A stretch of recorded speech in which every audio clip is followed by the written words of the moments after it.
अस्सलाम वालेकुम। अब हम बात करते हैं कि हमारे पास म्यूज़िकल साउंड क्या होता है।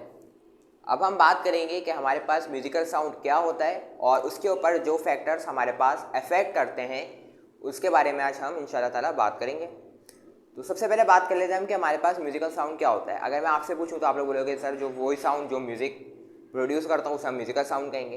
तो भाई अगर हम बात करें फिज़िक्स की लैंग्वेज में तो कुछ ऐसे ही है, मगर इसकी जो प्रॉपर डेफिनेशन है वो ये है कि हमारे पास कि वो साउंड जो कि हमारे लिए क्या हो, प्लेजेंट हो, क्या हो, प्लेजेंट हो, हमारे पास जो प्लेजेंट इफेक्ट हमारे पास प्रोड्यूस करे ह्यूमन के ऊपर, तो उसे हम नाम क्या देते हैं, म्यूजिकल साउंड। उसे हम नाम क्या देते हैं, सिंपल, उसे हम नाम देते हैं म्यूजिकल साउंड। ठीक है, ये ईयर है भाई, ये मैंने गलत लिख दिया था, स्पेलिंग मिस्टेक, EAR, कानों वाला। ठीक है, तो वो साउंड हमारे पास जो क्या प्रोड्यूस करे, प्लेजेंट इफेक्ट ह्यूमन ईयर के ऊपर हमारे पास क्या करे, प्रोड्यूस करे, उसे हम नाम देते हैं म्यूजिकल साउंड का।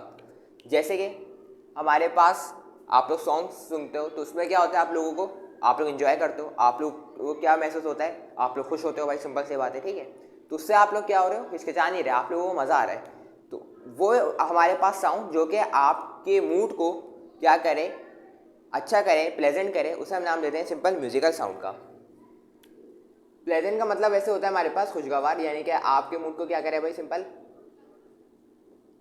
सही करे, तो वो साउंड हमारे पास कहलाता है सिंपल म्यूजिकल साउंड। एक छोटी सी डेफिनेशन है, ठीक है, इंग्लिश में पढ़ लेता हूँ मैं, क्या लिखा हुआ है, the sound which produce pleasant effect on human ear. वो साउंड जो प्रोड्यूस करता है खुशगवार इफेक्ट हमारे पास ह्यूमन ईयर के ऊपर, कानों पे, उसे हम कहते हैं म्यूजिकल साउंड।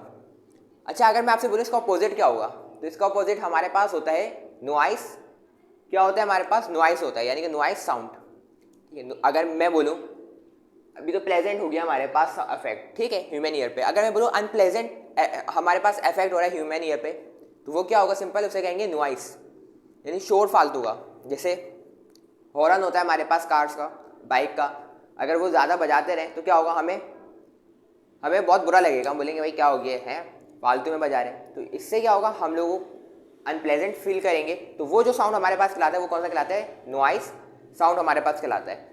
खैर, इसका अपोजिट हमारे पास वो है। अब हम इसके फैक्टर्स पे बात करते हैं कि हमारे पास इसके कौन से फैक्टर्स हैं जो इसको क्या करते हैं, अफेक्ट करते हैं। तो मैंने लिखा है factors affecting on musical sound. Number 1 पे मैंने लिखा है क्वालिटी, और उसमें क्या लिखा है कि वो कैरेक्टरिस्टिक साउंड की जिसके अंदर हम डिस्टिंग्विश कर सकें, डिफरेंस कर सकें, फ़र्क कर सकें दो साउंड के दरमियान, और उनकी लाउडनेस क्या होगी, सिंपल सेम होगी, और पिच क्या होगी, वो भी सेम होगी। अब फर्स्ट करें, एक सॉन्ग है, ठीक है, अब उस सॉन्ग को क्या किया, दो सिंगर ने गाया, उसके अंदर लाउडनेस सिंपल सेम रहेगी, पिच भी हमारे पास क्या है, सेम है, दोनों अलग अलग गाना गा रहे हैं, ठीक है, दोनों अलग अलग सॉन्ग कर रहे हैं, मगर एक की आवाज़ आपको ज़्यादा अच्छी लग रही है और एक की आवाज़ आपको कम अच्छी लग रही है। तो उसका मतलब क्या है कि एक जिसकी अच्छी लग रही है आपको आवाज़, उसकी क्वालिटी क्या है, ज़्यादा, उसकी क्वालिटी क्या है, ज़्यादा। क्यों, क्योंकि देखो उसका जो लाउडनेस है वो भी सेम है दोनों की, और पिच भी दोनों की सेम है, जो टोन होगी दोनों की सेम होगी गाने गाने की। मगर मसला क्या है, जो इन दोनों का आपस में बेहतरीन बना दे रहा है, जो डिस्टिंग्विश कर रहा है, जो डिफरेंस कर रहा है इन दोनों के दरमियान, वो क्या कर रहा है, उसकी क्वालिटी, साउंड की क्वालिटी। तो क्वालिटी हमारे पास क्या है, वो कैरेक्टरिस्टिक साउंड की जो कि डिस्टिंग्विश करवाता है, जो फ़र्क करवाता है, जो डिफरेंस करवाता है दो साउंड्स के दरमियान, और उनका जो साउंड्स होगा हमारे पास, उसका हमारे पास लाउडनेस भी सेम होगी और पिच भी हमारे पास सेम होनी चाहिए। And second one is loudness. Loudness क्या करता है हमारे पास, हमें डिस्टिंग्विश करता है फेंट और लाउड साउंड के दरमियान, यानी हल्की और तेज़ आवाज़ के अंदर हमारे पास जो फ़र्क होता है वो हमें कौन बताता है, लाउडनेस। अगर मैं हल्की बात कर रहा हूँ तो मैं मतलब मेरी आवाज़ क्या है, हल्की आवाज़ है, लाउडनेस मेरी बहुत कम है। अगर मैं बहुत तेज चिल्ला चिल्ला के बातें कर रहा हूँ तो मतलब क्या है भाई, सिंपल लाउडनेस मेरी क्या है, बहुत ज़्यादा है। Third one is pitch, the quality of sound that distinguish between a shrill and a flat sound. मतलब पिच आप लोग जानते भी होंगे कि सिंपल गाने की पिच क्या है, सॉन्ग की पिच क्या है हमारे पास, ठीक है। तो क्या हमारे पास वो क्वालिटी साउंड की जो कि डिस्टिंग्विश करवाता है श्रिल और फ्लैट साउंड के दरमियान, हमारे पास क्या करवाता है, डिफरेंस करवाता है, डिस्टिंग्विश कराता है, डिफरेंस हमारे पास प्रोवाइड करता है, उसे हम क्या नाम देते हैं, सिंपल पिच का। यानी कि अगर हमारे पास फ्लैट साउंड या श्रिल साउंड हो हमारे पास, उसके दरमियान का जो हमें डिस्टिंग्विश करेगा वो कौन करेगा, हमारे पास सिंपल पिच करेगी। And fourth one is acoustic या साउंड इंटेंसिटी। देखो इसका दो नाम है, इसको याद रखना है, एकॉस्टिक इंटेंसिटी बोल दो या साउंड इंटेंसिटी बोल दो, बात एक ही है, ठीक है। तो तो अब ये हमारे पास क्या है, नाम से जाहिर हो रहा है साउंड इंटेंसिटी। इंटेंसिटी मतलब सिंपल पावर की बात हो रही है साउंड की पावर। इंटेंसिटी का मतलब इधर सिंपल क्या है, साउंड की पावर कितनी है। तो देखो डेफिनेशन में भी ये लिखा मैंने, क्या, the power carried by sound, वो पावर जो कि साउंड क्या करे, कैरी करे, साउंड वेव कैरी करे पर unit area in a direction perpendicular to that area.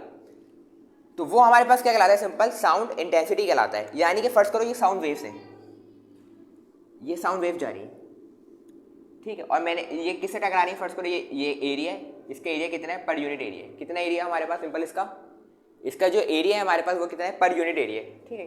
इस पर यूनिट एरिया के ऊपर हमारे पास जो टकरा रहा है, क्या टकरा रही है, ये साउंड वेव टकरा रही है। और ये जो साउंड वेव टकरा रही है, गौर से देखो ये कौन सा एंगल बना रही है, 90 डिग्री बना रही है। कौन सा एंगल बना रही है हमारे पास, 90 डिग्री। तो मतलब ये क्या हो गया हमारे पास, परपेंडिकुलर हो गया, परपेंडिकुलर हो गया उस एरिया के। परपेंडिकुलर क्या हो गया, सिंपल उस एरिया के क्या हो गया हमारे पास, सिंपल परपेंडिकुलर हो गया। देखो गौर से देखो, मैं काम करता हूँ, थोड़ा अच्छी से बना लेता हूँ डायग्राम ताकि आप लोगों को सही से समझ आ जाए।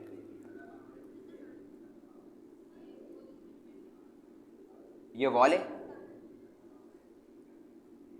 ये वेव मेरी जा रही है साउंड की, टकरा रही है इस वॉल से। अगर हम इधर देखें तो ये कितने एंगल पे हमारे पास ये ड्रॉ हो रही है, एंगल कितने पे हमारे पास स्ट्राइक कर रही है, 90 डिग्री। 90 डिग्री क्या बोलते हैं, हमें परपेंडिकुलर बोलते हैं। तो इस एरिया की क्या है, ये वेव हमारे पास परपेंडिकुलर है, तो हम इसको क्या कहेंगे, परपेंडिकुलर टू दैट एरिया। तो देखो मैंने क्या लिखा कि हमारे पास ये जो साउंड वेव है उसकी वो पावर जो कि एक्ट कर रही है उसके यूनिट एरिया के ऊपर, और वो क्या हो हमारे पास, परपेंडिकुलर हो उसके एरिया के ऊपर, उसे हम नाम देते हैं साउंड इंटेंसिटी। उसे हम नाम देते हैं साउंड इंटेंसिटी, जिसे हम एकॉस्टिक इंटेंसिटी भी कह सकते हैं। तो क्या लिखा मैंने, the power carried by sound waves, वो साउंड वेव जो कि हमारे पास पावर कैरीड करती हैं, ये देखो ये साउंड वेव है ना जो पावर हमारे पास कैरी कर रही है, पर unit area in a direction, पर यूनिट एरिया के ऊपर जो एरिया है और इनकी डायरेक्शन हमारे पास परपेंडिकुलर क्या होगी, उसके उस एरिया के क्या होगी हमारे पास, सिंपल परपेंडिकुलर होगी। यानी जिसके दरमियान जो एंगल बन रहा होगा वो क्या बन रहा होगा हमारे पास, 90 डिग्री बन रहा होगा। अब साउंड इंटेंसिटी का हमारे पास फॉर्मूला क्या बनेगा, अब हमारे पास साउंड इंटेंसिटी का फॉर्मूला बनेगा, अलग अलग करें आप लोगों का,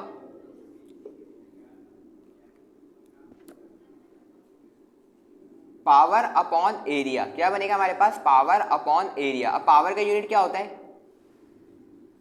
देखो ये क्या बन गया मेरे पास, सिंपल फॉर्मूला बन गया। क्या बन गया, ये हमारे पास सिंपल फॉर्मूला बन गया। अगर हम इसकी बात करें यूनिट की, एसआई यूनिट की हम बात करें, हम एसआई यूनिट की बात करें तो इसका यूनिट क्या होगा भाई, पावर का यूनिट क्या होता है हमारे पास, पावर का यूनिट होता है हमारे पास वॉट। क्या होता है, वॉट होता है हमारे पास।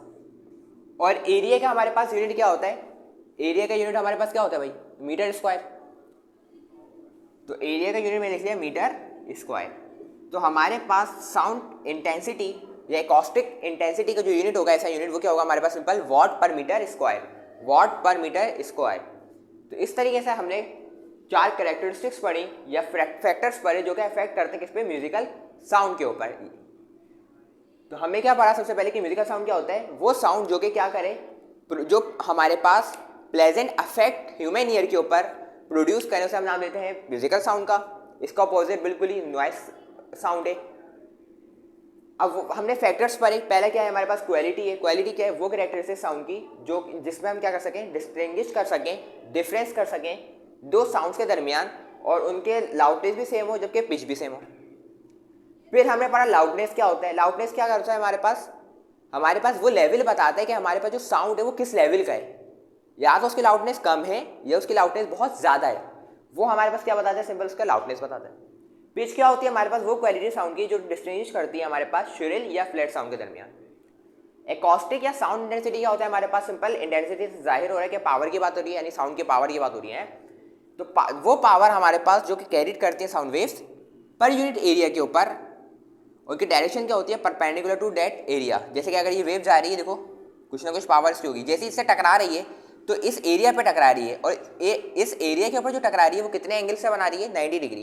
तो 90 डिग्री का मतलब क्या होता है, परपेंडिकुलर, यानी परपेंडिकुलर इस एरिया के हमारे पास क्या हो रहा है, ये हमारे पास टकरा रही है। तो वो पावर हमारे पास जो जिस वेव के अंदर होगा हमारे पास, और जिसके ऊपर ये टकरा रहा है यूनिट एरिया के ऊपर, उसे हम क्या नाम देंगे, सिंपल साउंड इंटेंसिटी। इसका फॉर्मूला होता है पावर अपॉन एरिया, पावर का यूनिट होता है वॉट, एरिया का होता है हमारे पास सिंपल मीटर स्क्वायर। तो इस तरीके से हमने म्यूजिकल साउंड और उसके ऊपर जो हमारे पास फैक्टर्स थे उसको भी हमने डील किया। अगर इसमें कोई कन्फ्यूजन आप लोगों को, बहुत आसान टॉपिक है, छोटा सा टॉपिक है, अगर आप लोगों को फिर भी इसके अंदर कोई कन्फ्यूजन हो, कोई क्वेरी हो, आप लोग कमेंट बॉक्स में पूछ सकते हो। और इंशाल्लाह हम नेक्स्ट वीडियो के अंदर मिलेंगे, जब तक के लिए अल्लाह हाफिज़।